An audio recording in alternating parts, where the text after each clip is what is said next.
All right, welcome to the Grumpy Dungeon Masters podcast. I will get that right one of these times. I'm joined by the whole crew here at GaryCon, of all places. Dan, Christian, Christopher. Say hi, guys. Hi, guys. Hi guys. And we did it right. we have a couple of guests with us from Orthane Productions. And you are? Dave Hadden, and the founder of Orthane Productions.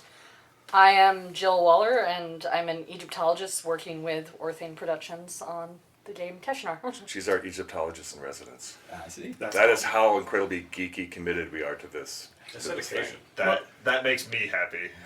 So when we first got here and we were sending photos to each other, like, hey, I hear I'm at GaryCon getting my badge.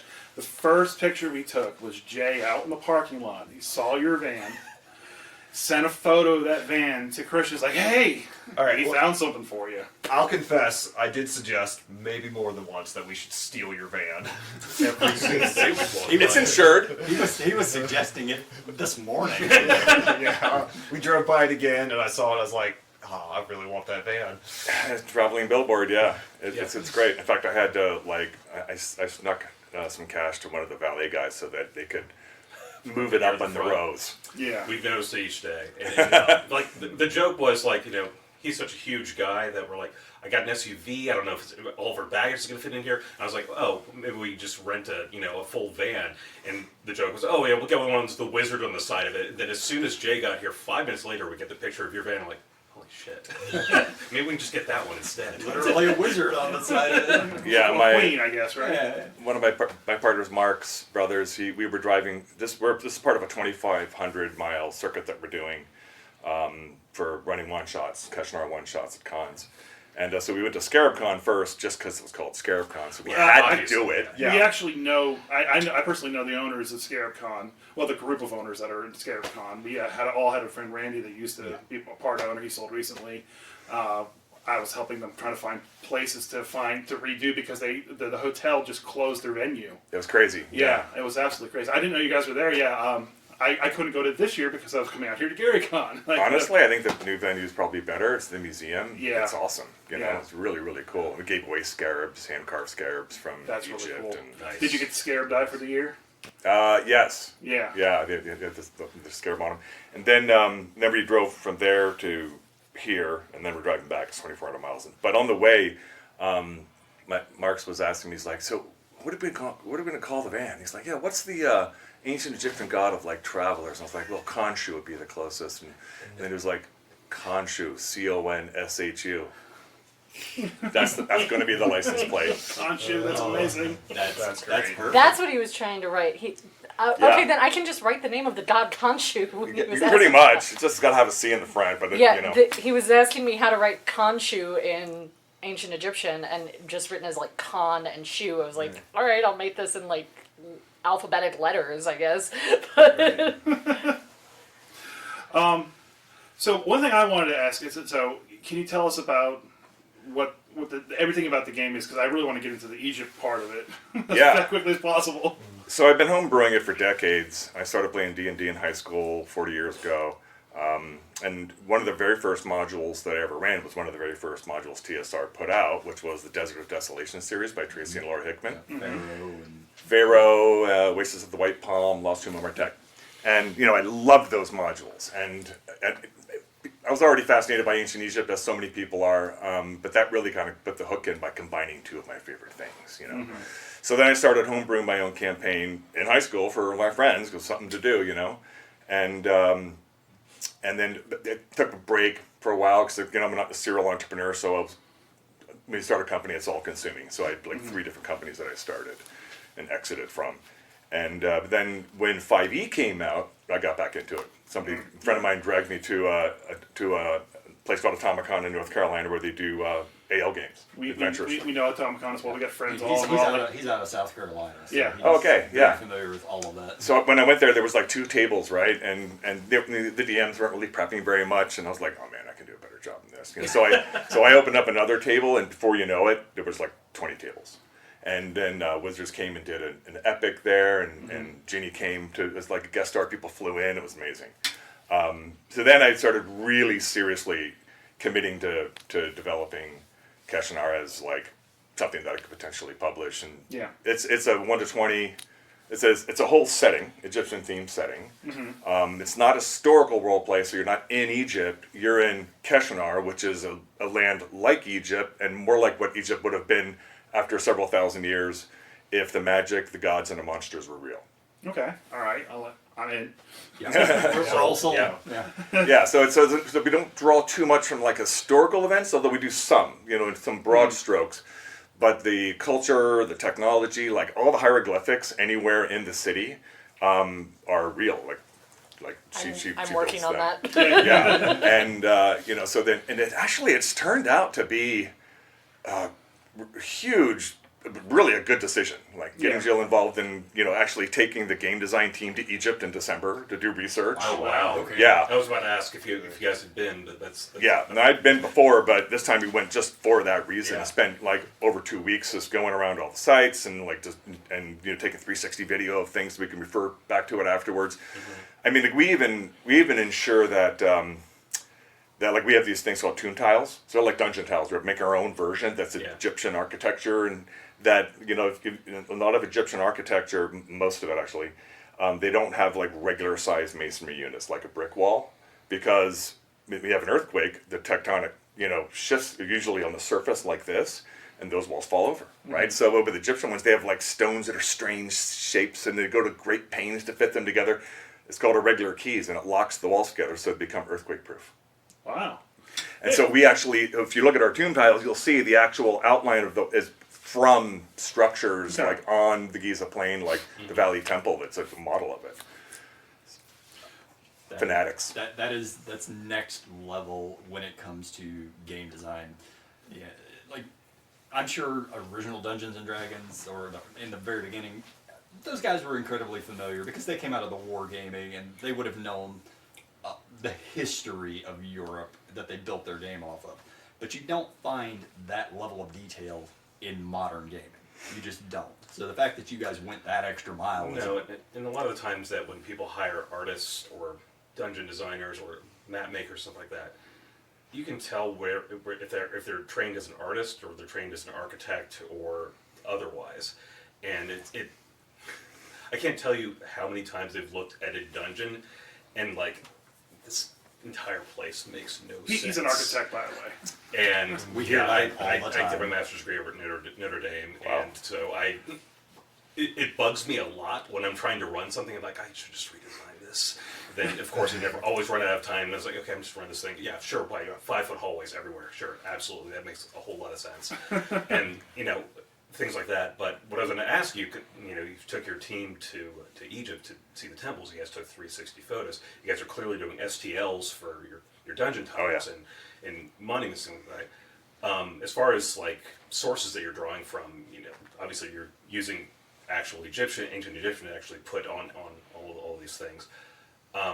For the architecture itself, are you actually like recreating Kaiba-style halls and like temples out of like the Napoleonic era, like that basically they documented all the temples of Egypt that were exposed at that point in time. So like the Monuments of Egypt book that Princeton Press reprinted a few years back, that's just filled to the brim with beautiful drawings of these awesome temples. Like I just want to see if you guys had for things that you guys are going to create in the future or even coming up for your Kickstarter. So glad you asked. So when I was homebrewing this, I was just doing it for my friends, Yeah, sure. and over the course of like, I don't know, 6, 7, 8 years, right? And so I needed a map, so I took a big etching of Jerusalem, which is huge. The original is huge, so you can blow it up and get detail. And I just photoshopped some pyramids in the background, and I put water, and I put the Nile, that we call it the Tefnut River in Keshanar, so that but it was Jerusalem. Sure. And it looked cool, and it worked, But then when I decided, okay, I'm going to actually publish this thing, well, I need to redo the map and get something, more authentic. So I put it out on Upwork to try and find, like, graphic artist, map designers, environmental artist person to do it. And this guy, Bella, who's amazing, is in Hungary, he talked me into rebuilding the whole thing using Blender, right? So actually build it. And then some of the buildings we redesigned, right, based on more traditional architectural themes of ancient Egypt. But a lot of it was just that stuff, the kind of like what was already there. But very European, though, squirrely, roads and so you can't shoot a cannonball straight down. Very not Egyptian, honestly. And so we did that whole thing. It took 3 years. And then at the end of it, I was like, wow, we really should be able to walk around in this. I mean, we already built the whole thing in 3D. So, let's figure out what we need to do that. And so it turns out it doesn't. You can import it into Unreal, right, or Unity or something like that. We use Unreal, but everything was too small. It was never designed to be able to. And so I threw it all away and started completely over. Oh no! Wow. Okay, but it didn't take as long. But and the person who did all the design work is an architect. Awesome. Right, so we took inspiration from the Temple of Horus, from like all these actual existing sites in Egypt, and then we kind of extrapolated them, and there was about 4 different artists that worked on kind of the extrapolation. Then it would go to my illustrator, who's the architect, and he would draw actual architectural elevations of it. Then it went to the Blender team, who redid it all in Blender again, but the right size. And it also let us redesign the whole thing, because it needed to happen. There was too much Europe in there, and it wasn't pure enough, ancient Egypt. And so it just had to happen. And then from there, it goes to the Unreal team, who places it. And I helped with all of that, like putting everything around where we wanted and everything. The landscaping design and everything, like the geography. And then from there, that goes to the texture team. So the texture team is where the hieroglyphics come into play, right? To make sure that it actually says something that's meaningful. Yeah, like one of the tricky things we did is we did our copyright phonetically in hieroglyphics, and I Easter egged it all over the, That's all awesome. over the city on like So obelisks. Yeah. So, but now you can run around in it, right? Yeah. And it just keeps going. It keeps going. So not only is it, so we look at it as not a game. There's not much you can do in there, right? You can run around, you can fly around, you can click on the buildings, get the lore of the building, what it's all about, all the temples, so like 30 temples, so 30 major Egyptian gods in there. But then you can also use it off time. Like, so if you're a DM, you can be like, this is what you see when you walk from this part of town to this part of Keshanar. And it's really immersive. It's that willing suspension of disbelief, right? To help support that. Same thing as in theater. You need that with your games too. It really gets people emotionally committed to what they're doing and their character. Absolutely. And then you can, you never know where an encounter is going to happen. So like with VTT, right, the most stressful thing for running a virtual tabletop game for DM is like getting the map together. So, but with this, now you go to wherever it is, like, well, they're having a brawl in this pub, or they're in this alleyway and you get jumped. You push a button and it strips the tops off all the buildings. It lays over the grid and it exports, and you can adjust the lighting and it exports it to your VTT. Watsy should have got you to do their VTT. Yeah. They just canceled that crap. I was about to say, I can't wait to see this on Sigil. That's actually quite cool because, I run a Waterdeep campaign, and I've had to basically build everything out in Foundry and build out all these maps for, certain scenarios that may happen. Here's some back alleys, here's some streets. Just to have everything scaled out would just be amazing, Just be able to go, okay, you're going down this way, you hit this alleyway, and there's an encounter there. That's perfect. That would be.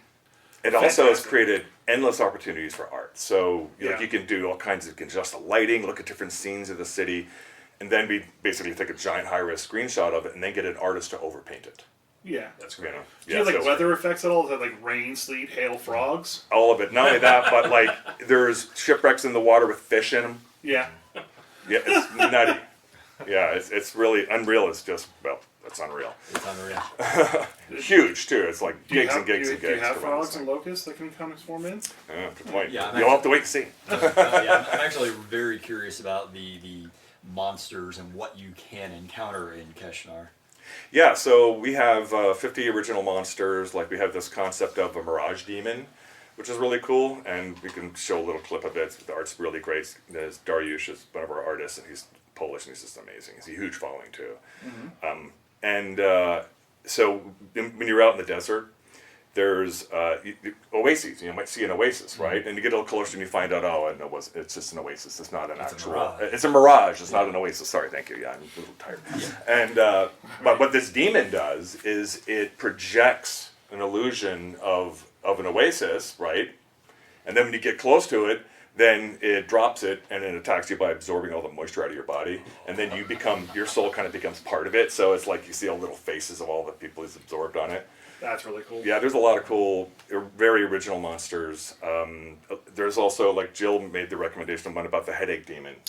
Yeah, well, so I've actually been working with a lot of the writers, and so, they sometimes come to me and ask, are there demons that do this or whatever, and, bring up ones. But yeah, one of my favorite demons from ancient Egypt, just because I get a lot of headaches, is Sahakek, and he is literally a demon that causes headaches, and there are medical tests that drive him away, to try to help with a headache sufferer. That's cool. Is that so? Like, if you were to add a demon other than him, what would it be? Like an actual another Egypt. Ooh. Yeah, he threw you on the spot here. Put her on the spot there. Yeah, I know, right? That's a little difficult because a lot of what we call demons are, not necessarily. There's a very fine line between demon and lesser deity and that sort of thing, and also gods and otherworldly creatures in general in ancient Egypt. They aren't necessarily good or evil. There's a lot of duality. So most of the gods, they'll have, good sides and bad sides. So the same thing with a lot of creatures. So a lot of the scariest creatures, they'll be in the underworld and they'll be guarding a gate or something and look absolutely terrifying. But if you know the right phrase to get past them, you're fine. And they're your best friend. They're great. If you don't, well, then you're screwed. So Yeah, like Sekhmet, who's the goddess of war and also healing. war and plagues, and Plagues that's why and healing, yeah. that's why she's also the goddess of healing, because she can cause illness or she can cure it. So how do you guys play with that duality as far as the game and mechanics and stuff? Do you play into that? Do you do things in the game that? Hugely, yeah. It's just constantly. It's gotten to the point now where. So it's a big setting. It's like a 400 or 500 page setting book. We're trying not to make it too big. We might have to actually split it into 2 books. And then a 1 to 20 campaign in the first, for the Kickstarter on April 8th. The 1 to 10 is the first. All that's about 75% written. And we're trying to finish up all the art and get the layout done, which is really hard. Yeah. But we've got the lore really on lockdown. It's all sort of starting to write itself. And, so many roads lead to ancient Egypt in terms of all the things that ancient Egypt, so many things that we attribute to other cultures like Greek or Roman, or not, they got it from Egypt. Because it was around for twice as long, 3 times as long. 3,500 years. And so for instance, our 365-day calendar, 30 days a month, that's Egyptian. Yeah. It's not Gregorian, right? And we just named it. I mean, so many things, gargoyles, and I have a list of 50 things that are all things that ancient Egypt invented. For instance, if you're wearing a men's suit, you know how the pels, the shape of those, that's from the nemes of the pharaoh. They're called lapis. And so basically what our business attire is based on the attire of the pharaoh, from 3,500 years ago. We don't even realize it. They invented police forces, and it just goes on and on. It's incredible. Source of inspiration for the game. And so I dug in just because I'm super geeky about it and I love ancient Egypt, but it has turned out to be a really good decision because it's constantly informing things in creepy ways about the campaign. And I'm glad we decided never to do it as a true historical role play because that's too limiting, and we don't actually know enough. The canon isn't so complete that we really understand everything, how it was. And that's sort of on rails, and it's got to be fun. Right? Yeah, so that's the number one objective, and players have to love it. It's got to be fun, but all these little details that we add help with that willing suspension of disbelief, help make it authentic and get buy-in from the players. And the creepy moments where the hair stands out the back of your neck, it's we call it the great DM in the sky. It's wow, I did not even plan that, and that just happened. One of the core themes of Monster kind of is the Phoenix. Yeah. So the fundamental story here is that there's this guy Memnon, and he was in the desert, and there's locked into this desert by this phenomenon called dry lightning, and so they could never really escape it. And then Apep, the great worm of chaos and destruction and entropy, is going to cause the end of the universe ultimately. That Ra is chasing across the sky with his sun set in the bow, and then they're doing it in the underworld at night. That's just a metaphor, but in the game. And it might have even been a metaphor for them, who knows. But he is, so basically he had taken over the worship. He had kind of assumed the worship of the people. So they had kind of moved away from the worship of the true gods. And and into the Apep and his demons, and giving them whatever power, because they didn't have divine magic; they just had arcane magic. So then Ra appears and is like, "All right, man, here's the deal. If you come back to us and you give us your allegiance, then we'll get you out of here. We'll give you a better place to live, and we'll give you divine magic." Which is great, because the greatest wizard on the planet can die from an infected paper cut without divine magic, right? Mm-hmm. So it's super powerful, plus rock to stone, so you can change this, if you're building giant monuments. Like, I spent weekend figuring out how much faster can I build a pyramid with divine magic. A lot faster. And arcane magic. Yeah, it's and we've got a whole thing of how we do it. It's crazy. And so then he leads them to Keshanar, and that's how the city was founded, in his bright home. But, and so Memnon negotiated, became Ra Memnon, said, okay, well, also, we want to be able to, kind of live in Meru with the gods as demigods at the end of our reign if we perform the service. And Ra's like, okay, that's cool. But in exchange, it can't be hereditary. So the big chair can't be hereditary, because it's only a matter of time before, one pharaoh has a child that's like a few sandwiches short of a picnic and everything goes to hell, right? So I love that. And he can't also get the gods ever to agree on anything, right? Yeah. Together. So that's what the Phoenix is. The Phoenix is the instantiation of the common will of the gods. And so when the pharaoh, they're long lived, but when a couple of weeks before they're about to die, the Phoenix starts circling, and that's when they know, like, my days are numbered. So to get their affairs in order, and then when they actually die and go into Duat for their final test and make sure that all this power hasn't corrupted them, the Phoenix dies, right? And the spirit of the Phoenix guides him through his final test, and then 70 days later, it rises from its own ashes, picks the next pharaoh, and that's how the cycle works. So that's interesting. So that kind of, I guess, to you, it's Jill, right? Mm-hmm. Dr. Yes. Jill? Yes. Okay, Dr. Jill. Where do you see as being like the doctor of Egypt and all the Egypt knowledge?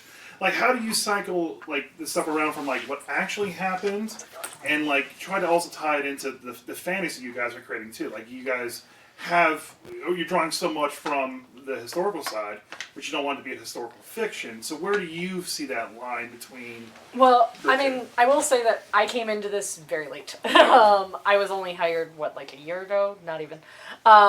So a lot of this was already written.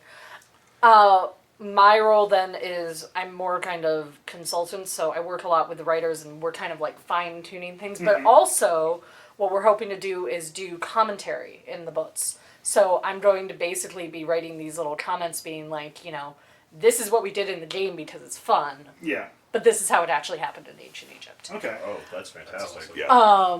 So that kind of will provide that balance a little bit. Okay. But luckily, there are a lot of great writers and artists on the team. Yeah. So very often, even like when I'm going through doing these comments or whatever, they'll be like, that's a cool thing. We're going to include that. And it gets backtracked then. So Yeah, I did most of the writing of the manuscript, but now I've got some contributing writers also. But I've been studying ancient Egypt for decades, right? Yeah. And so what Dr. Waller brought in was really that rigor, like, I know 10% of what she knows. And so, but the whole team utilizes her by saying, hey, what kind of hieroglyphs can we put on this? Or what do you think about this? Or the relationship between this god and that god? And it's just been amazing. well, and also, I kind of love that as a job because I never know what the writers are going to come up with. I mean, one day I'll get one of the artists who was, fiddling with the temples being like, hey, what can you tell me about the specific temples of Horus? And so I can deal with that. Or another time, hey, we're making this character who's a soldier. What did soldiers wear in ancient Egypt? And I get to then just deep dive into random topics and do research, and that's kind of an awesome part of the job. So can you tell us about the aliens that made the pyramids? Actually, very racist conspiracy theory. That's what I can tell you. I think about that to annoy me. I did, yes, actually. Everybody in the room, really. Yeah. I asked because one of the questions I had is like, do you guys lean into any of the conspiracies that are totally wrong? Let me put that. I don't believe in any of them. But like, do you guys bring in any of that, or just you sticking more to the actual factual side of things, or any of the Well, it's Dungeons and Dragons, right? Right. So I like mean, are the don't pyramids batteries or something like that? Yeah, you don't touch it. Okay, Here, let me give you an example of a really big one. Okay. That I'm constantly putting to bed. Is there's these guys out there that are saying that there's no way that they must have had some kind of lost ancient machinery in order to like carve, Yeah. these giant stones. And like if you look at the unfinished obelisk in Aswan, Yeah. it's like look, see, it's scoopy. There's the lines are very scoopy. It was like they had like kind of like this backhoe, this magic Yeah. granite removal Magic device. backhoes. Because the canon says that they use dolomite pounding stones, and so then when you think about that, you're just like bashing away at a piece of granite with a piece of dolomite, and then it turns it a little bit into powder, and then you brush it off and you just keep going. When you first think about it, you're like, no way, that would take forever. But when you have 40,000 people all doing it, And you don't even need that many. So these guys called Scientists Against Myths, they're Russian scientists that have basically proven that is exactly how it was done. And you can remove 1/2 kilogram of granite in half an hour. And that's just with them doing it. Like, they're not good at it. It's like, that's not their whole life, right? So it's probably way more than that. And that something like 130 people could have carved the whole thing out in 3 years. So it turns out it's actually a really efficient way to do it. Then you get this high quality dust you can use for mortar and like other uses. And the reason why it's scoopy is because look at the radius of your arm, yeah. right? And most of those kinds of answers are right there. But there's still tons of fascinating mysteries surrounding ancient Egypt. Like there's no writing inside the Great Pyramid of Giza anywhere.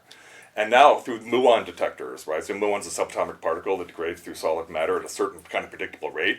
You've been able to X-ray the Great Pyramid of Giza, and there's a massive cavity inside that's untapped. Yep. So That's really cool. and yeah, it's just incredible. So there's a lot we don't know. There's a lot we know. There's a lot of controversy, and we do kind of tap into some of that in the game. But at the end of the day, it's a story. Yeah. Right, the arc of the story that is is designed to teach people a lot about ancient Egypt without even realizing, they're learning, but it's a story that's going to be designed by the DM and the players together, but the details, of all the culture, the technology is very, very authentic.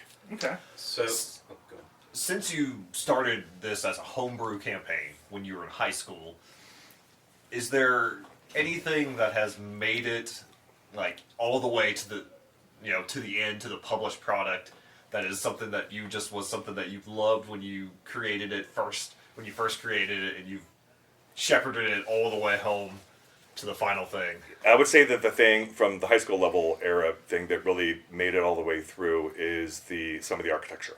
So old like stuff I just draw on graph paper. Because I did do some research to make sure that it was kind of how were their buildings designed and what have you. So some of that's gone all the way through. Not much of the story elements.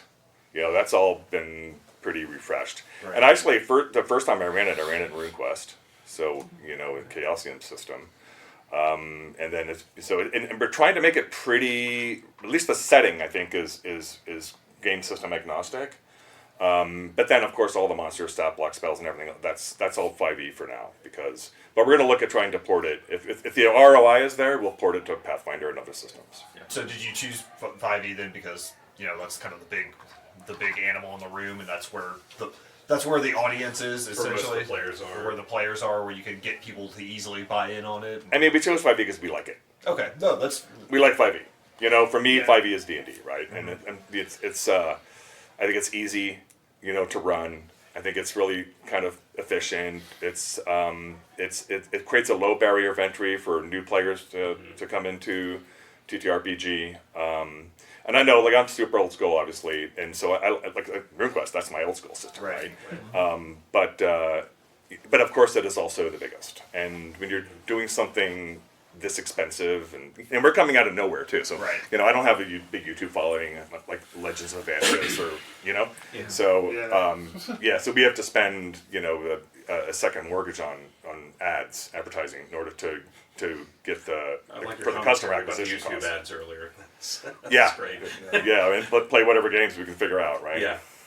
I guess that kind of segues into what I was going to ask about, kind of moving away from the historical fiction portion of this and the fantasy that you've kind of created since you were a kid, but on the 5e and I guess the crunchiness of it, what sort of new spells, subclasses, other things you're introducing, and are you waiting to finally publish it until figure out whether the 2024 version of D&D is going to be allowed to be used, or are you kind of publishing it with a 2014 version that's for third-party publishers? Yeah, that is actually kind of a concern because the new license isn't out, right? So we don't know exactly what we're going to be able to use, not use. But we have original subclasses, original spells, original species, playable species. You know, the species are really interesting because if you look at the ancient Egyptian gods, it's like Bast is a tabaxi, right? And Thoth is an Aarakocra. So we don't call them that. Do we get GIF? What's that? Do we get GIF?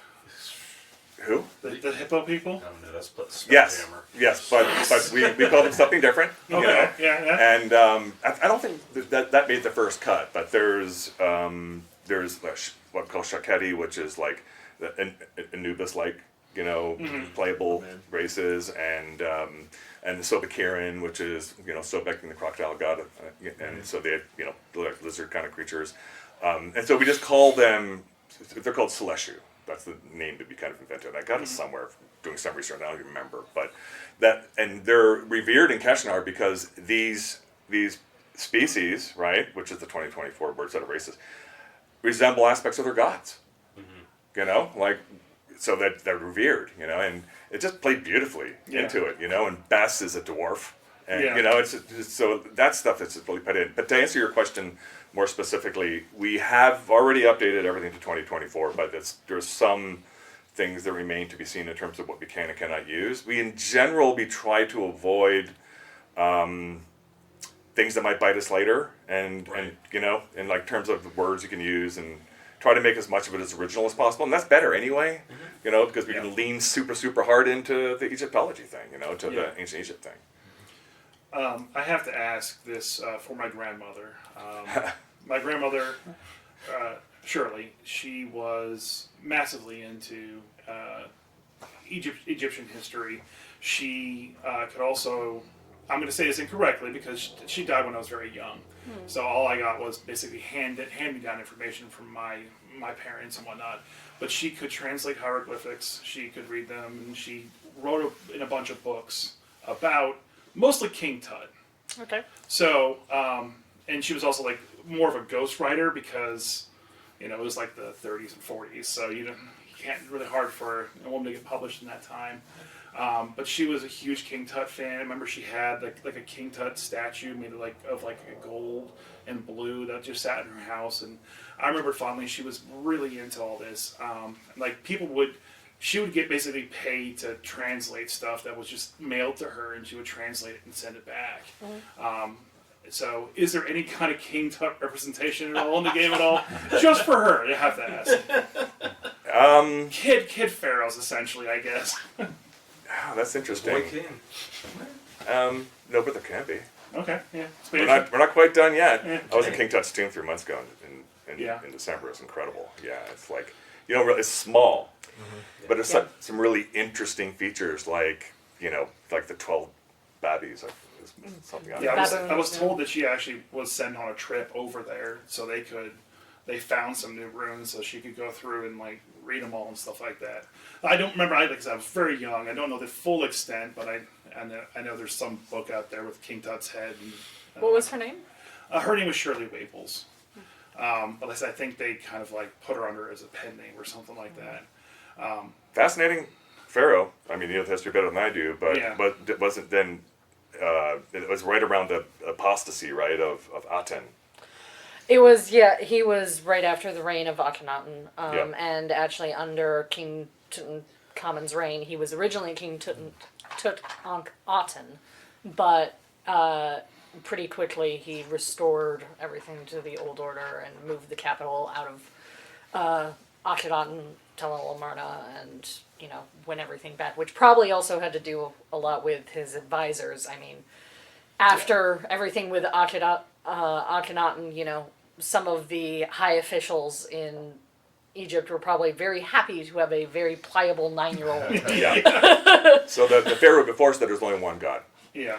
Named Aten, Well, and that's it. It was a monolatry, not monotheism, monolatry, but yeah. What's the difference? Monolatry is where you take one god and make him more important than the rest. But the other ones do exist. Oh, I see, okay. So actually, like in the hymn to the Aten and that sort of thing, they talk about Ra.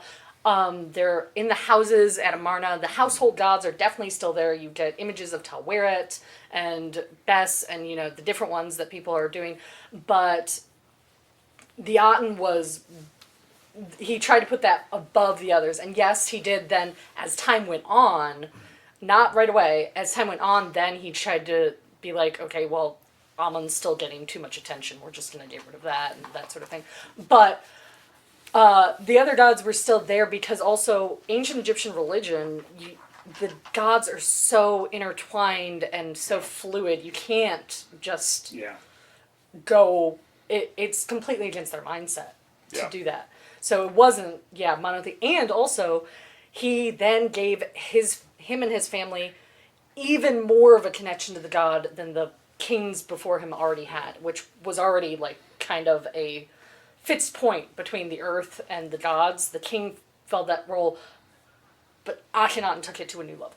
So One of the things that the tricks they play on each other, I know the Ramsey did, I don't know if others did, is they would scrape off the hieroglyphs of the previous pharaohs and put their own in. yeah, that got very, very, especially in the later New Kingdom with Ramses II, and by Ramses III, he had done it so much that when you go to his temples, you can see he digs them in so deep They're this thick.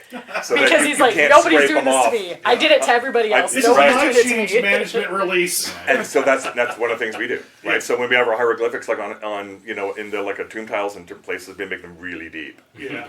But yes, so we have STLs for all of that, but we're also actually printing it all. We have a printing factory, which is my buddy's garage.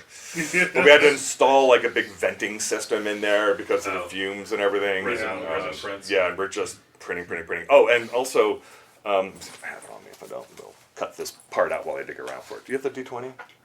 I want to put that up. Oh wait, here it is.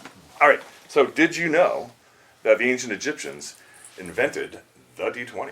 I did. I think Yeah. I've seen that somewhere in some YouTube short. Yeah, and it's also on our van.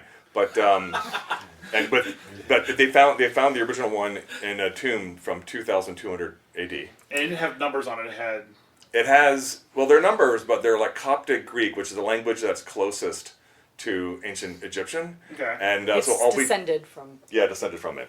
And all we did is make it a little bit bigger and put the Arabic numeral so you can tell what you're rolling. And then, the 20 it doesn't have the Arabic numeral, but it's gilded. Coptic is basically ancient Egyptian language put into Greek letters. And they basically wrote what they heard. So, but they had to add a few letters because there were sounds that weren't available in Greek. So. Yeah, so we made a ton of these, and they're all hand-painted to look like the one that's in the awesome. Mesopotamian Museum of Art. It's one of our Kickstarter items. Yeah, That's really cool. I know people who love the weird dice with all the symbols, the D6s or the D8s, and you have to know what the symbol means, and they're gonna love a D20. I rolled like an that. N. I'm going to ask another weird, off-the-wall question, if you don't mind. Please. He's good at those. Yeah, you're going to in a second. So I assume there's mummies. Yeah. Yeah, lots of mummies. Lots of dead pharaohs. Is there, since Keshanar is you said a great big city, like nation, okay, is there an opposing nation that keeps coming over to steal the mummies, to grind them into powder and makeup and Like the foods? Victorians did. Yes, like the Victorians Yeah, did. not to do that with them, but it's an interesting point that you bring up. First of all, here's a little trivia fact for you.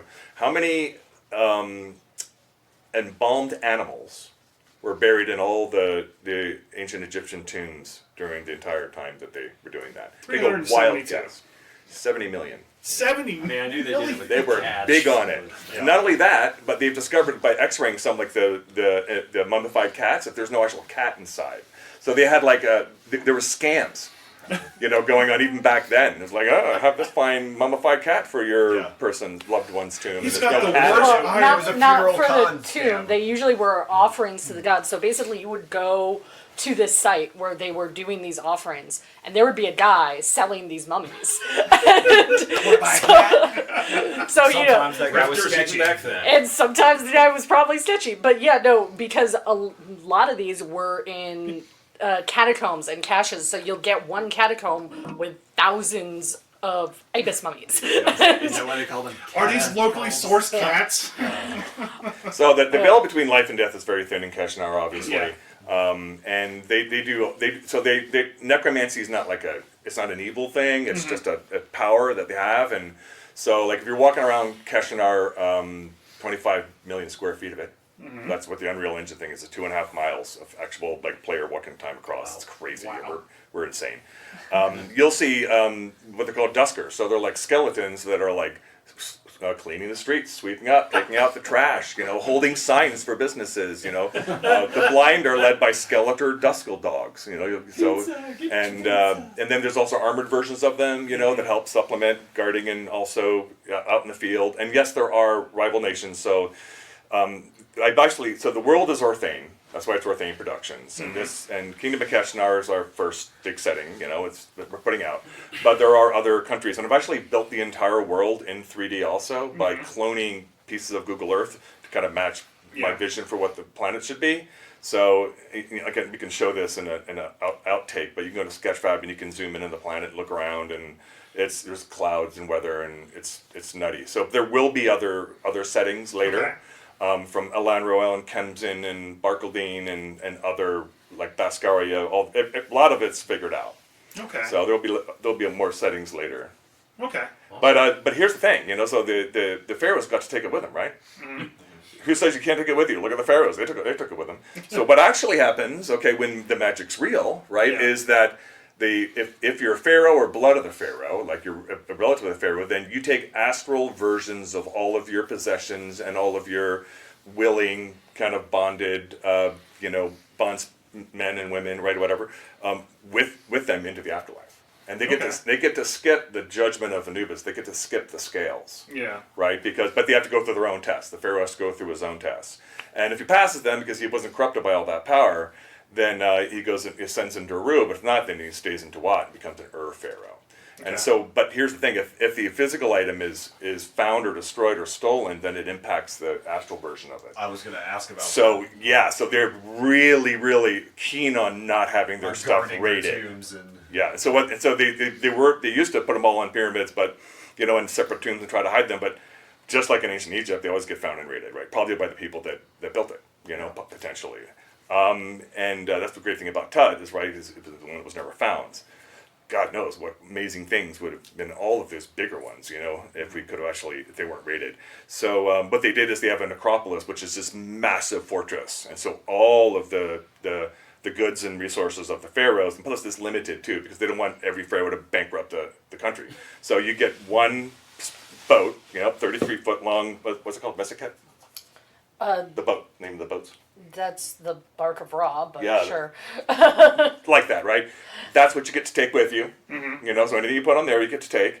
And then it all goes into one kind of big fortress, which is guarded by the Eternal Brotherhood, which are like 20th level living paladin licks. Yeah, they did have. Not evil. They did get buried with solar boats, which were supposed to be like the boats that they would travel with Ra in the underworld. Okay. So, like the most famous example is from Pyramid of Giza, Khufu, the big one, which has now been moved to the Gem, the Grand Egyptian Yeah, I Museum. couldn't see it. It's not open yet. So I'm disappointed. I would definitely hate for my astral self to be destroyed because I was using a spice in a spaghetti that the kid didn't want to eat, and that's what destroyed me. Well, in some of the noble houses, will do it intentionally, try to raid the tombs of other rival noble houses, enemies right? to damage their To damage their standing in the afterlife. Yeah, so it's the lore is just keeps the campaign's writing itself at this point. Yeah. Because we spent so much time, like 5 years, just really building out the lore of the setting. When I die, I make sure my cat gets mummified and sent with me, and then all of a sudden it gets sent. Where's the cat? I just got a box. There's no cat Yeah, inside. once you start getting all these different noble and political factions, that's when you can really bring the chaos into any sort of a tabletop game. Exactly. Especially if you're trying to raid their tomb to Oh, yeah. deal with them in the You're the afterlife. adventurers getting hired to go raid some of the other families. Exactly. Yeah, Yeah. absolutely. So- it becomes like a Egypt version of Shadowrun at that point. So the 10 biblical plagues. Do you have any representation of those as spells in the game by chance? Just turn someone into a pillar of salt. That's a good question. I'll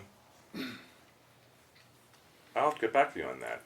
Like- I have a whole team that's working on mechanics. And off the top of my head, I'm not coming up with one. Because I can definitely see like a level 8 or 9 spell that's just rain of frogs. Insect plagues, frogs. Salt yeah. pillar, Yeah. port in the seas.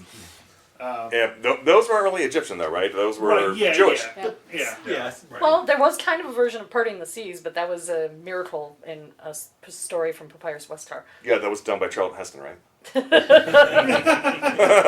Yeah, he got out his AK, he just shot the water and split in half.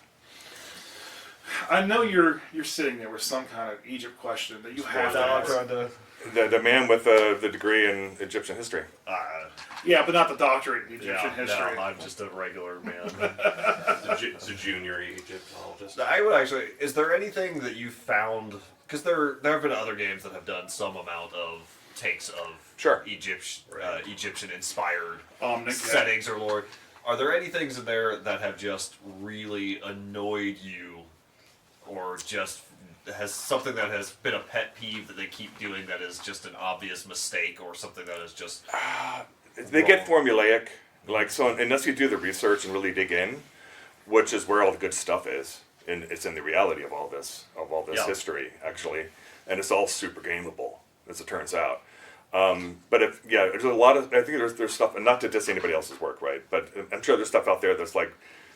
Basically, what I'm saying is sand, mummies, and pyramids do not a module make if you're trying to build something Right. that's really educational. We call it archaeogaming. Like we're doing we were invited to sponsor a table at an Egyptology conference next month. Oh, wow. All right, That's very awesome. cool. Yeah, which is nutty, right? Like, Right. and it's because they're trying to find ways to reach out to a younger crowd, get them interested in It's a great way for Egyptology. education, gamify it. Yeah, absolutely. and so then that's where we're committing to, and it's 100 times more work, but it's so worth it. But yes, it's a lot of formulaic stuff like, oh, it's the false tomb, and like the real one's over here, and like Well, even in our stuff stuff's where, like, complex. in the old, like, the player's handbook, where they're like, hey, you can use this list of Egyptian gods as a pantheon. They're like, this guy Set is chaotic evil, and he is the one. Yeah, I'm not a gamer. I'm Right. total noob. Never. I have a lot of friends very into D&D and RPG games, but I literally had never played one until I got this job. But yeah, One of us now. that is one issue in a lot of modern culture, and I think it's just because modern ideas, we're not able to see how fluid they are, right? Yeah. It's yeah, good or evil. Done. our gods don't have alignments. Yeah. They are who they are. They are what they are. They're defined by their just choices and decisions, right? So alignment doesn't feature heavily. I don't even know if we're even going to take a crack at including it. But I can promise you that the old Set's evil trope, because Set was a god of the Western Desert, and then Sapir Meru exists, which is where the Sabians worship, but it's his pyramid. So there are layers to our background story. Like I have 2 NDAs I require, like the 3 people in the world that know the actual big part of the arc of the story, they're required to sign, because all I can tell you is it's really good and it's cool and you will not be disappointed. But yeah, ostensibly though, as the legend has it, Set for whatever reason.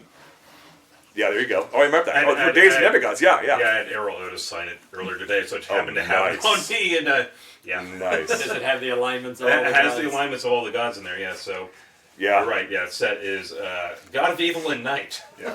Right, but but the thing is Your face! Look at that face! but you're talking like thousands of years here, so gods Yeah, kind yeah. of went in and out of popularity, and some of them got kind of villainized, in later times, and Yeah. but Set did kill his brother, Cyrus, and chop his body into a bunch of pieces and Wait, throw it that's in the evil? river. Well, depending, but then there's also a theory that Cyrus was cheating on his wife Nephthys, so it might have been a justified thing. I've always been a Cain fan. Exactly. First, but the first real- murder again. Yeah. Me first. The real story, though, so there's the story that starts out, that's the common knowledge, is not the real story. It's all I can tell you. And it elaborates and it gets really cool. And it goes all the way to level 20. And you might even have a post-level 20 kind of boon level. Yeah. planche. Oh yeah. Is there a favorite piece of Egyptian myth or a story from their mythology that you've put in here that isn't one that is one of the more widely known ones that you're happy to be able to present to people and show to people? I guess it's almost two parts because you've been working it for so long, so you can answer that. But like, you can see what's Yeah. missing. So what are they missing? I'm The other- arguing for more the Eye of Ra, but Yeah. or- goddesses. The other 2,300 gods we didn't include are missing. Yeah. I So mean, that's. They're all And that first was time, right? That was tough. We had to You make said, choices. you said the book is 5,000 pages, right? No, well, it would be. It would, but no, and that's the problem is we're trying to trim right now. Yeah. So like the setting, because nobody wants to run something that's 2 inches thick. Right. They won't even pick it up off the shelf. Like, well, I don't have time to read that. And so one of our objectives is to make it really accessible and easy to run. And so we're doing a lot of, I think, really new things. Like, for instance, we have this concept of players don't like to take notes. Sometimes they do, right? But a lot of times they don't. They keep forgetting. What's the name of that NPC? What was that thing we learned? So we have we have NPC cards, we have monster cards, but we also have kind of knowledge cards, right? And so that as they learn something, the DM can pull that thing, like the Pillars of Memnon, for instance, and what they're all about, out of the deck, and then put it into the sleeve of the things that the players know, so they can always grab that and flip through and be like, oh yeah, that. So it's an easy, convenient way for them to take notes, essentially. So. So we're almost at an hour. That went quick. Right. It usually does. You guys are great. Whenever we have guests on, we'd love to do a couple things. Let's just stick with one since Craig isn't here. We have our bot that records our podcast or Discord is named Craig. We usually have people add a thing to him. But the other thing is like grumpy stories. We love to hear grumpy stories. As we're the from Grumpy you. Dungeon Masters. Yeah. So we need something from you. Just any story you may have, hopefully related to your setting, with a player, with just it could be part of the game design process that annoyed you. Can I tell you a completely different non-D&D story? That might be more Absolutely. interesting. If it's your preference. Yeah. So I also play in a South American folkloric music band. And we traveled like 55 countries around the world playing folkloric music. My son's half Peruvian. Okay. And my wife at the time was. And so I finally went to Peru and went to like Huancayo, which is where that part of my family was from, to visit them, right? And it was right around the time the Gulf War broke out. And there was a communist terrorist group called Sendero Luminoso, Shining Path, that had taken over all of the countryside of Peru. And the government only had the cities. But they were sort of at this sort of standstill, stalemate. So they deemed it was relatively safe to be able to travel. And it was kind of like a bifurcated government, really, at that point. So I went to Huancayo in a bus, got there, and I couldn't sleep because the altitude is you have to go over 15,000 feet to get there. And so at night I go down and listen to the tube radio set, but I could just, like at 3 a.m. I could get BBC, but just barely. It was like, BBC World Radio, and I heard that the Gulf War broke out. And then Saddam Hussein requested all the terrorist groups around the world that he funds, including Sendero Luminoso, to kill Americans on sight, and they started doing it. So they stop buses, and the Americans, they just kill them right there on the side of the road. And so my family freaks out, and they're like, you got to go. While I was there, by the way, I did a radio interview, because American dude plays some ponias, and, it's interesting. And so I'm like, I wasn't really that worried about it. So I got back on the bus, started driving back down through the Andes Mountains, endless switchbacks to get back to Lima. Well, next thing you know, these bunch of guys with AK-47s jump out and stop the bus. And one of them gets on the bus and asks for papeles. Everybody produces theirs on my American passport, and he points at me and he's like, "Tu baja." I'm like, okay, this is it. This is, This is how I go. This is how I go. And so I'm thinking, could I run? And no, they picked the spot. There's like nowhere to go. It's cliff, But there was this little path that goes back off the road. And so the two guys led me down this little path and into this little shack and started interrogating me at gunpoint. And like, what are you doing here? I'm like, well, I'm part of this folkloric music group, all in Spanish. My Spanish got really good really quickly. My family's, that side of my family's from Huancayo, so I was just visiting and da-da-da. And he's like, he didn't believe me. He kept asking me the same questions over and over again. And then the guy in the back was like, wait a minute, were you on the radio three days ago? I'm like, yeah, that was me. He's like, prove it, play something. So I got my panpipes and I played a song and they're like, you're cool, you can go. That's awesome. Wow. A pan flute saved my life. Wow. Yeah, never heard a story like that. Yeah. That is you taking a performance check and succeeding so well. At 20, that performance check. You bardic musician. Way out of there. Wow. Yeah, thanks. Yeah. Actually, I hate to go back, but you guys have all the classes, or are you making up new classes? Oh yeah, no, we have seven new classes, the subclasses. Subclass. Okay. Yeah, Subclass. yeah. So there's like, I can listen. I don't have them at the top of my head, but like, Right. That's fine. yeah, but there's like in Judge of Anubis kind of thing, and there's new playable species, new classes, 50 new spells, 50 monsters, all super Egyptian kind of, inspired. Yeah, so when my player comes to me and goes, man, I really want to play in your Keshanar setting, can I be an artificer? As the creator, what can I do to just smack him down? What should I say to him? Just do that. I mean, Just smack him. For me, it's like I want my players to have fun. Yeah. And so it's my job to make sure that they have a good time. Like, for instance, I never use stun, I never use paralysis, and I very rarely even do charm on the players because I don't want to do anything that takes away player autonomy. Because it's no fun to just sit there for 5 rounds, which takes an hour doing nothing,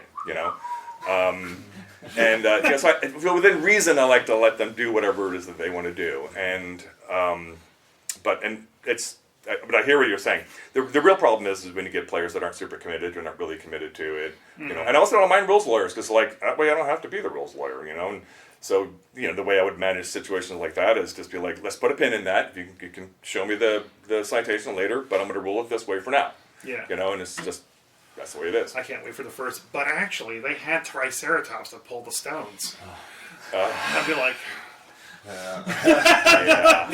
I've seen her do that several times tonight, and I don't like That's you. the Dr. Waller look. Yeah. That means we're not doing it that way. Yeah. I guess I can ask you, Jill, again. Egypt now is all desert, right? Mostly? Not all. Not all. Mostly. But back in the past, was it more lush jungle, or was it always just desert? No, it was always basically what it is today, and that is why archaeology sucks, Yeah. because people are living where they've always lived. And that is also why today we have a severe survival bias. Yes, ancient Egyptians were obsessed with death, like most cultures, but part of why we are also obsessed with, their tombs and everything is because, quite frankly, that's all we can get at. Mm-hmm. They buried people out in the desert where nobody's living. If you want to excavate their houses, well, too bad. Somebody's been living in that same spot for the past 5,000 years. You're not going to be able to excavate there unless there are very rare cases where then you can. So those cities that are most famous from Egypt, like Amarna and Deir al-Medina and that sort of thing. The reason why those are famous examples of urban is because they're unique and, quite frankly, not places where people really lived most of the time. Nobody wanted to move out to Amarna. It was literally like in the middle of nowhere. Even the emissaries sent by other kings then complained about it, that it's like in the middle of basically the desert. There's a reason nobody was living there before. And then they quickly abandoned it. Like places like Deir al-Medina or even like Lahun or that sort of thing, those were cities made by the workers who had to be closer to the tombs and the pyramids that they were building. So they weren't in places that people would normally live. Okay. That's why they survive. Yeah, that's going to be my other question too, is like, why did they settle there of all places? Yeah. If there's just desert, no farming, nothing. But so along the Nile, you've got a beautiful, wonderful place to live. Mm-hmm. But you can only live along the Nile. Right. And people have been living along the Nile for 5,000 years plus, and they live in that same spot. And again, that's why you don't get you do get some. You get specific examples, which are great, and sometimes you get really lucky, like with the island of Elephantine. There's actually a wonderful book on urbanism in ancient Egypt by scholar Nadine Mueller, if you're interested in that. But I am. but yeah, most like houses and cities of normal people and stuff, somebody's still living there. There were also, though, I will say, some parts of Egypt are quite frankly only livable today because they worked at it. For example, the Fayum, that would be still part of the desert if it hadn't been heavily irrigated in certain periods, particularly the Middle Kingdom and Ptolemaic and Roman periods. That was because literally they ran out of room, and so they like irrigated more land and tried to spread it out. Yeah. So So what do you feel about that Siberian, or not Siberian, but the Arabian, whatever, the giant like city wall that they're building straight through the desert? Oh, the Saudi Arabia. You mean the line? Yeah. Yeah, that is the, well, that's pretty far away from Egypt, Yeah. but it is literally the design, right? You're an architect, that guarantees that everywhere you want to go is maximum distance away from where you are. So that's kind of a thing. Yeah. It's a gimmick, really. I mean, Yeah. we'll see if they finish it. It's so expensive. Yeah. Incredibly expensive, taking up it's Yeah. a massive. I would assume trying to do anything in the middle of the desert is going to be the worst. How's their survival mechanics for the desert travel? Oh, Yeah. That's a good question. Because we all played through Icewind Dale, and Icewind Dale is supposed to be this like really cold environment, with that you're supposed to freeze to death around every turn of the corner. The frost maidens there making it even colder, and then right at the first page, you're like, okay, here's your survival gear for the winter. You don't have to worry about survival in the winter anymore. Do you have extra? by third level at this point. It was irrelevant. Do you have good stuff for travel through the desert? Oh yeah, I mean, so the Catharan Desert is so basically there's an original Egyptian god that was kind of split into two pieces, right?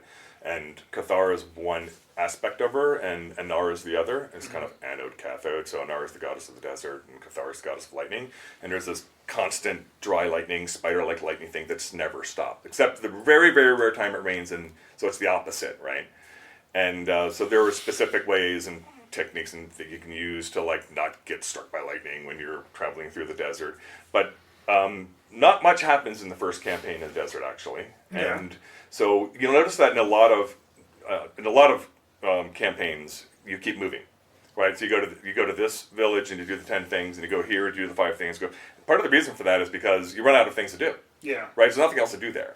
So, but with Keshanar, most of it, the first part of the campaign, almost all of it in the first book, happens in Keshanar City, the capital city. And so we intentionally said, nope, we're not going to send them out in the desert. I wanted to build a really rich city, and we went to the trouble to build every single building in a 25 million square foot thing in Unreal You better Engine. use a damn city. Yeah, so we, and like there's extensive sewer system called the downtown, and that's how, because the Egyptians are very clean, and so and this city is very clean. So so basically, when you want to get rid of your garbage or a dead body or whatever, you just dump it in what's called troll holes, and that goes into the sewer system, and then it's filled with gelatinous cubes that just eat it all. I mean, how efficient is that? That's great. Use the skeletons, take out the garbage, dump it in the troll hole, and then gelatinous cubes and shambling mounds and adios or whatever, take it all out. So we just keep enriching this city, and there's like 200 different locations in there that are described, each with their own quests and plot hooks. Because you don't have to run the campaign; you can just buy the setting and put it into your homebrew and plunder it for your homebrew. Yeah, I'm more of a homebrew guy. I rarely ever run. And then you can do the same thing with the campaign. You can just go through there and pick up things you like and stick it in. I do that. Yeah. I will So kill whole pieces. that will not hurt our feelings. But we do have a lot of DMs that want to run it just as is, and so we're going to have a probably a bi-weekly or we'll see maybe monthly YouTube stream where we're answering questions from DMs that are running the whole system and giving them advice and stuff. Yeah, if you send me anything, I'll run it on Twitch. I'll make You'll these guys still play stream it. it. I'll kill them with a mummy. I promise. When I went to Egypt, I only bought one souvenir, but it's a life-size replica of the statue of Sekhmet in granite. Oh my goodness. Why'd you ship that back? I thought they were going to ship. Sorry, this is my carry-on. Yeah, it's instead of getting another car, I did that, and I thought they were going to ship it by sea, right? Because You would they think. DHL'd it. DHL, I got it in like 2 This thing- weeks. I what? couldn't believe it. It's sitting in my yard. I can't move it. It weighs 5,000 pounds. But it's an exact replica. It's really good, except it doesn't have like the vandalism that a lot of this. That there's a lot of vandalism from like Christian times and whatnot. But You vandalized Egypt? and it, I would never. no, nothing against Christians. And but so we have a basically our studio where we're going to be doing our Twitch streaming and everything. It's going to have an actual statue of Sekhmet there. That's really cool. love it. Yeah. If you by chance look at my stuff on DM's Guild, I have a module that I ran as a tournament called what was it, Temple of the Grumpy Sphinx, something like that. I can't remember. And it was my Egyptian pyramid thing. Don't judge me, man. I don't know anything. I just went, oh look, it's the Egyptian style pack from Incarnate. I'm going to use this instead. So yeah, it's all wrong. But he tried. He tried. did his best. There's so much we don't know. I'm not sure you can be really super wrong. Right. You have a Sphinx, right? Oh yeah. Oh yeah. Yeah, her name is Astraline. She's the soothsayer of the Pharaoh. Is the Sphinx for you guys? Is it like always like inquisitive and like wispy and like kind of a little crazy, or is it like kind of like the tired cat laying around pawing at people, bored with everyone? She's kind of in the middle, you know. She can be a little bit hard to follow, you know, because she's always getting revelations from the future, which are always changing based on decisions people make. And but she's a super important NPC in the entire system that relates to the big super secret backstory that's driving the narrative. Because we had to figure that out right up front. And it also, there's like things that don't really make, that at surface level don't make logical sense until you find out why things are the way they are. Until you get the big reveal. Until you get the big reveal, which will be, 3 years from now or something. Hey, that Good works. things take time. Yeah, no, but we had to do that first, and so that informs how we do everything. Yeah. So, any sand krakens? No, we have a sand dragon. Okay. And but it's not a dragon. It's like a sand elemental, but it takes the form of a dragon because the Keshites, the people of Keshanar, are afraid of dragons because of Apep. Okay. So they're like, they don't like dragons, and so the sand elemental always takes the form of a dragon because it's the scariest form it can take for Keshites. So we're at the point where now he keeps asking random, do you have this? Do you have this? So I think it's good time to sort of wrap it up. We appreciate you doing this, sitting down and chatting with us. And if you At have GaryCon, no less. GaryCon, no less. They were like, we're not going to record a podcast there at all. I was like, dude, I'm bringing my microphone anyway. I'm bringing my microphone. We're going to end up in some guy's hotel room interviewing him. I promise you. But And if here we you are. have any social that you want to please plug everything. Please plug whatever you got. Oh yeah, so we have a YouTube channel. If you just Keshanar, Keshaner, if you Google that, you'll wind up on our website where there's a contest we're running for these. We actually took a silver piece from Keshanar and we got some artists to machine it and then hand cast it. So this is sterling silver piece from Keshanar. So you can win one. We're giving away one a day between now and the Kickstarter. Okay. So the odds of winning are really good. You do that at the bottom of the website. Mm-hmm. We have a ton of videos. We're because we have a full-time video production facility, and then so we crank out a lot of videos, and so that's on our YouTube channel. So Orthane Productions. Make sure you spell it with an A. E is like a pesticide for the plague. Not relevant. And a ton of good stuff on there. And we when is the Kickstarter? April 8th. April 8th. All right. Yeah. Okay. So I won't sleep much between now and then. Thank you very much for doing this and sharing everything about your setting. I definitely know at least one Kickstarter backer for you. Yeah. Yeah. Oh yeah. He's sold for sure. I already have it saved to notify me. Thanks, really appreciate it. And I love just reading different settings, so I'm definitely gonna pick it up too. Yeah, our goal is just to get this in the hands of players. Yeah. D&D's given us all so much, and I want to give back, and that's what this is all about. I appreciate your time. Appreciate your time as well, Doctor. Not doctor. Doctor. Definitely. Doctor. Thanks, guys. Appreciate it. Thanks a lot.